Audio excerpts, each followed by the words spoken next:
მე არ ვწერ ლექსებს, ლექსი თვითონ წერს. ჩემი სიცოცხლე ამ ლექსს თან ახლავს. მე ლექსს უწოდებ მოვარდნილ მეწყერს, რომ გაგიტანზა, ცოცხლად აგმარხავს. ტიციან ტაბიძე. სამამშვიდობისა ჩემო მეგობრებო, დღეს უნდა გაგაცნოთ ქალბატონი იზა შუბითიძე, რომელიც არის ბაისუბნის საჯარო სკოლის პედაგოგი და ამავე დროს პოეტი.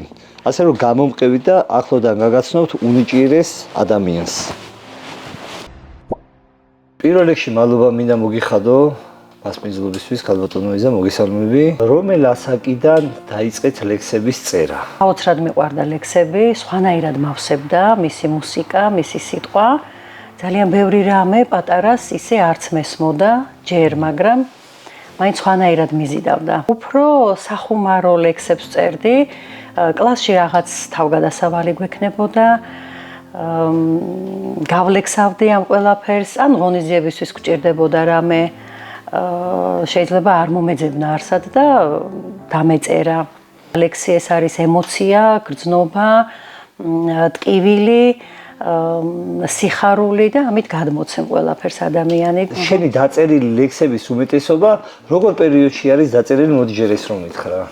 კარგი, მოდი ჯერ ზოგადად ვიტყვი იმას, რომ ადამიანური მოღვაწეობის სხვა სფეროებისგან განსხვავებით მხატვრულ შემოქმედებას ერთი გამორჩეული თვისება აქვს. იგი ერთდროულად ესთეტიკურ სიამოვნებასაც გვანიჭებს და აზროვნებისკენაც გვიბიძგებს. ლიტერატურის და პოეზიის მეშვეობით ადამიანების მატერიალური ცხოვრება არ იცვლება. უფრო იოლი სასიამოვნო არ ხდება და უფრო კომფორტული.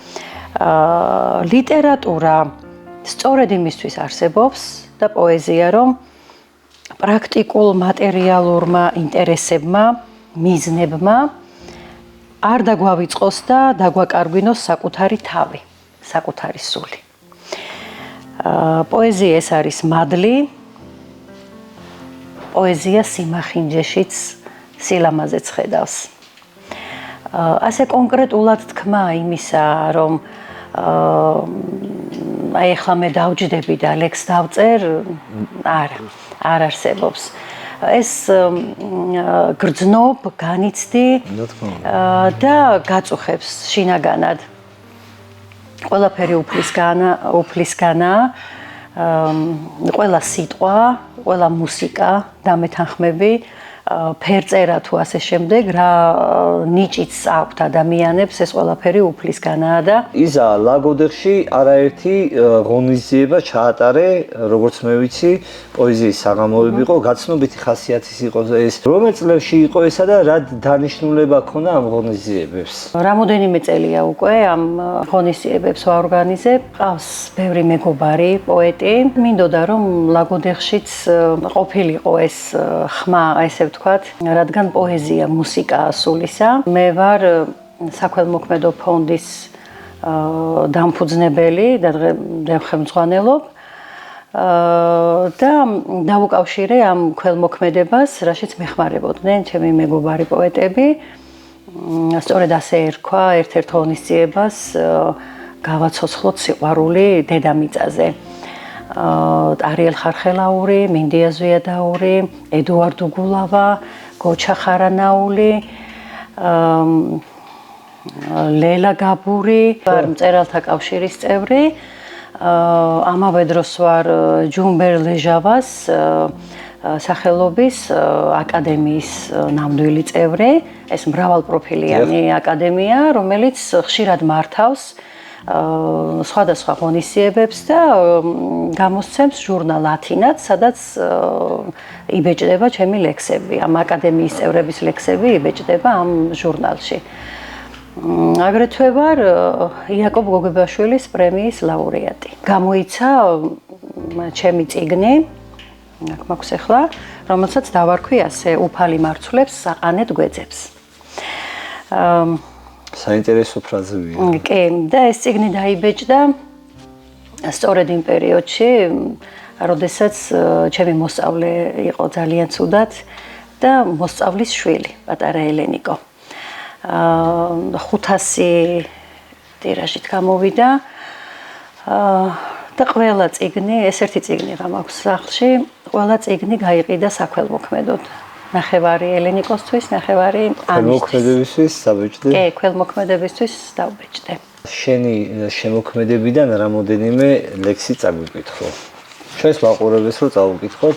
ვით შევადარო ქვეყნებს შორეულს, ქვეყანა ჩემი, ათგზის ნაცემი. ჩემი მამული ტყეს გავს შერეულს, აქა-იქ ფესუმძლავრ მუხაკაცებით. ტყეები ხოხბით მოგიზგიზენი, საუფლის წულო ხეთა ტიტანთა. ქონდა დღეები მართლა ისეთი, ხოლოდ ქართველი რომ აიტანდა. ტევრი ალგეთის ლექვთა საღრენი, გასადევარი შველთა ირემთა, ისევ ამაყიდ განან ბიჭები, მსგავსი პაპების სულთა სიღრმეთა. როცა წარსულის ხვატი მთხრის თვალებს, დასაკუთარ ჩრდილს ვეღარ ვერები, შერჩნენ მუხები მტერთა სიმრავლეს, როგორც კრძანისთან არაგველები. ძილი მორევია წყლის პირს აკაციას, წასულა წლები და ბევრ წყალსაც ჩაუვლია. სიჩუმეს კვლავ არღვევს საათის ფეთქვა, სიცოცხლე მაინც დღესასწაულია. სიზმრიდან გამოსვლა უჭირდა ღამეს, ხსოვნაკი ჩურჩულით მომყვება კვალში, ღემილი შერჩენია სურათში სახეს, ეს დედაიღიმის ცარიელ კალში. აქ რომ თონე იდგა აბრიალებული, ჩირით რომ სავსე იყო სხვენი და ერდო, გზავრსაც ცხელ შოთის პურს მიაწვდი და ჩემით მაჭაღარა ბებო. დამჭკნარი ხელებით წინდებს დაგვიქსოვდა, არავის დარჩებოდა ვალში, ყველაზე ტკბილი იყო, წითლად დაფერილი კალთიდან გამოწვდილი ვაშლი, ცვარი რომ ეკვროდა მძივებად ბალახებს, რიჟრაშს დაასწრებდა მამა, თვალს მოავლებდა მშობლიურ სანახებს, სადაც ცხოვრობდით და გვწამდა. სამზეოს დაკლებიან და სულეც გადასულან, აღარ წყანაა და არც გზები და საფარი. დედის ღემილიან სურათად ფრიალებს, ფერებარეული ბებოს თავსაფარი. ძილი მორევია წყლის პირს აკაციას, წასულან წლები და ბევრ წყალსაც ჩაუვლია. სიჩუმეს კვლავ არღვევს საათის ფეთქვა, სიცოცხლე მაინც დღესასწაულია. ბაისუბნის საჯარო სკოლაში ასწავლით ბავშვებს. კი ბატონო. რომელ კლასებში ასწავლით და რას ასწავლით? ფილოლოგი ვარ და შეიძლება სხვაზე უკეთ ვრითმავდეთ ალახს და ბალახს. მაღალ კლასებს ვასწავლი და პოეზია ძალიან მეხმარება ჩემს საქმიანობაში. ვცდილობ ბავშვებსაც შევყარო ეს სიყვარული როგორც სენი უკურნებელი. და ძალიან მიხარია რომ ჩემო ბავშვებმა კი ძალიან მიხარია რომ ბევრი ლექსი იციან. რამოდენიმე წლის წინ იზა ჩამოაყალიბეთ ლაგოდეხში საქველმოქმედო ფონდი, ანი მუმლაძის ფონდი. ლაგოდეხმა იცის რომ ანის გარდაცვალების მერე შეიქმნა ეს ფონდი. აქვე ვიტყვი რომ ლექსი დაწერე თქვენ ანის შესახებ და ეს მერე მუსიკად ვაქციეთ. ფონდის შესახებ რომ მითხრა, ვის ეხმარებით, როგორ ეხმარებით? ანის დამრიგებელი ვიყავი. სკოლას ამთავრებდნენ უკვე. ჩვეულებრივად გვეგონა რომ გაცივდა და დაიწყო ყელისტკივილი. სამწუხაროდ არ აღმოჩნდა ეს უბრალო გაციება და დაუდგინდა სიმსივნე. მისი გარდაცვალების შემდეგ დავაფუძნეთ ეს ფონდი და ანის დედასთან ერთად ვცდილობთ რომ სხვის შვილებს მაინც შევეშველოთ. ქალბატონ ელმას მოვიკითხავ, აქვე აქტიურად არის ჩართული არაჩვეულებრივი ადამიანი და პიროვნება. გვერდზე უდგავართ, რითაც შეგვიძლია. მადლობა ამისთვის თქვენ კიდევ ერთხელ. მადლობა. რადგან ახლა ანიზე ვსაუბრობდით, მოდი იმ ლექსს წავეკითხავ, რომელიც შენ და სოსომ ამღერეთ და ამისთვის კიდევ ერთხელ მინდა მადლობა გითხრათ. მადლობა თქვენ. და ამ ლექსს წავეკითხავ, მოდი. ანი ჩემო მერცხლის თვალება. ასე დავარქვი, იმიტომ რომ ასე ვეძახდი. ისე მენატრები და ეს მონატრება გაუსაძლისია მძიმე სატკივარი. როცა მოგონება გულში მოვარდება, გულში გამეყრება როგორც სატევარი.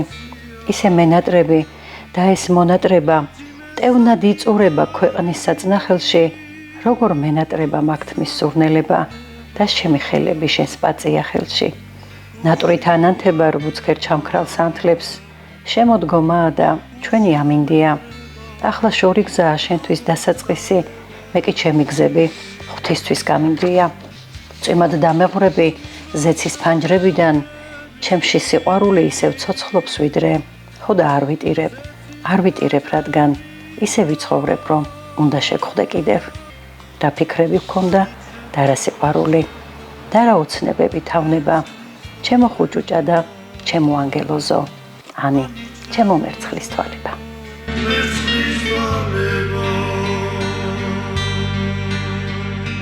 აუცილებლად შენ ოჯახზე უნდა ვთქვა. არაჩვეულებრივი დედა, არაჩვეულებრივი მეუღლე, ორი შვილის დედა, არაჩვეულებრივი მეუღლე ყავთ. ოჯახში როგორია იზაშობითიც? ოჯახში ჩვეულებრივი დედა, ჩვეულებრივი მეუღლე, რა ვიცი, ეს თვითონ შვილებმა უნდა თქვან და მეუღლემ როგორია იზა ოჯახში. მადლობა კიდევ ერთხელ მასპინძლობისთვის, მადლობა ამ ლექსებისთვის, მადლობა შენი პოეზიისთვის, მადლობა იმიტომ რომ სკოლაში ბავშვებს ზრდი, ასწავლი და ამას დიდი ენერგიაც სჭირდება, სიყვარულიც სჭირდება და მასწავლებლობა ცოტა პედაგოგობა რთული პროფესია არის. და ბოლოს სანამ დაგემშვიდობები, ერთი ლექსიც უნდა დაგვემშვიდობო სიყვარულზე რომ წაგვიყვით, ხო, ერთი ლექსი. მახსოვს წვიმა და მაისის ზეცა, ცაცხვის ხე, ჩვენი გრძნობების ქოლგა. სხეულზე თეთრი ლაბადა მეცვა და სიყვარულის ქარიშხლად ქროდა.